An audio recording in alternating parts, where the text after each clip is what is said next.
Africans became curious as to why there was no black player in the Argentine team during the Qatar 2022 World Cup. Travelers and tourists have attested that there are no blacks in Argentina even though African slaves were shipped to the country as early as 17th century. Apart from Africa, South America is the continent with the largest number of blacks. But Argentina is considered the whitest country in South America, which is bizarre. At the end of the 18th century, more than 30% of Argentina population were blacks. So what happened to those Africans? Did they just disappear from the face of the earth? Or were they systematically wiped out by the Argentine government? Welcome to History Forum.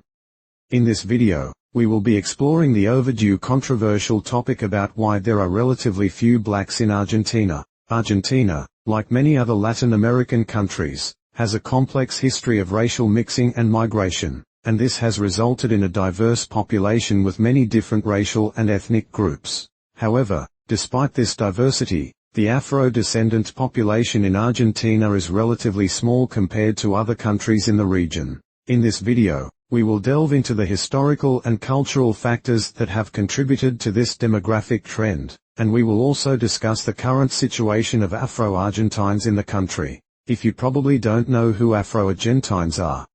Afro-Argentines are people with African origin. Simply, they are black Argentines. So, if you are interested in learning more about this topic, keep watching. Please don't forget to hit the bell to subscribe to my channel so that you get notified every time I post a new video. In 1778, the Afro-Argentines made up 37% of Argentina population. Early in the 16th century, Spanish slave traders brought African slaves to Argentina to be sold and to work on their plantations.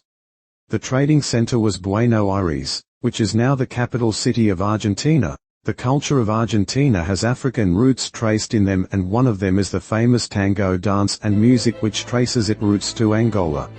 Other sources say the tango dance and music can be traced to the Kingogo Kingdom, which is now Democratic Republic of Congo. In the late 18th century, African descendants amounted to 44% of the inhabitants of the provincial city of Córdoba only. Not even considering Buenos Aires, where blacks were sold as slaves and made it their home.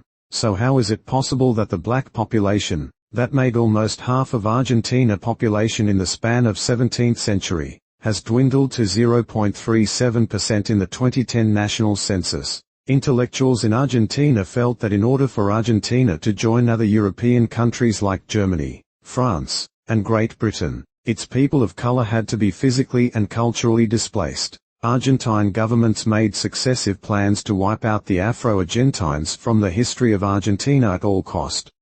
Former Argentine President Carlos Menem made a racist statement that, in Argentina blacks do not exist, that is a Brazilian problem. Domingo Faustino Sarmiento, the seventh Argentine president from 1868 to 1874, undertook surreptitious tasks to wipe out the Afro-Argentines from Argentina for good. During Sarmiento's regime, he instituted highly oppressive and deadly policies to eradicate black people. He segregated the black community from Europeans, putting them in a dirty vicinity with no decent infrastructure and health care. The community was hit with yellow fever and cholera, taking hundreds of black lives because there was no hospital in the community where they could be treated. Another coverway Sarmiento used to reduce the Afro-Argentine population in Argentina was forcefully enlisting numerous blacks into the army to fight in the Paraguayan War in 1864. Sarmiento knew, at first hand, that all odds were against them, but he went ahead with his dubious plan anyway. The army was ravaged by diseases in the tropical area like malaria, dysentery, yellow fever, cholera, typhoid fever and smallpox. The mass death led to the decline of males among the Afro-Argentines. By extension, this gave the Afro-Argentine women no alternative and were forced to marry and have children with the white Argentines. Also, because of the interracial marriages, the children who were born were known as non-whites, and they enjoyed more privileges than the dark-skinned Argentines. So as the Wars of Independence and the Paraguayan Wars claimed the lives of more than half of the Afro-Argentine men, the women had to compete over the handful of men left, or they marry a white in order to climb the social ladder. Black children were not enjoying the rights white Argentines were having. Black children were not allowed to attend school unlike white Argentines.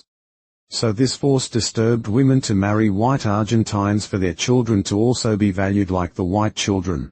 Children who were born out of the mixed marriages didn't regard themselves as blacks and they were referred as non-whites. As at now, there are less than 5% Afro-Argentines in Argentina. Most Argentines with African descent are oblivious to their black root. Because they were the products of interracial marriage, either their mom or dad who was black never enlightened them about their African root. Another way, possibly circumstantial, was when blacks in their large numbers got on the battlefields to fight the Argentine War of Independence against Spain from 1810 to 1816. Although slavery ended in 1813, it continued until 1853, and it could be possible that the blacks were forced onto the battlefield since they were slaves. The Afro-Argentines were at the forefront of the army and they were unarmed unlike the opponents, and they were called the Turkish heads, because they were at the front of all wars of independence for Argentina. The lives of the Afro-Argentines were sacrificed for the independence of Argentina. A reputable Afro-Argentine slave warrior was Maria Remedios del Valle, who fought in the War of Independence alongside her husband and children. Though she survived, she lost her family in the war. The government didn't give her a veteran pension and dwindled into abject poverty. To wash the archives of blacks from Argentina history, the Argentine government made a plea for European immigrants in the late 19th century due to the massive loss of lives in the series of wars. It is estimated that more than 4 million Europeans heeded the call and built new homes in Argentina. With more Europeans migrating to Argentina, the government's long-time ambition of creating a white country, called the Whitening Project, was due. The call for European immigration into Argentina was to reduce the concentration of the black population in the country. According to historical reports, there was a time when Sarmiento came back to Argentina from a trip to USA. He said he didn't want to see black and Indian people in San Telmo.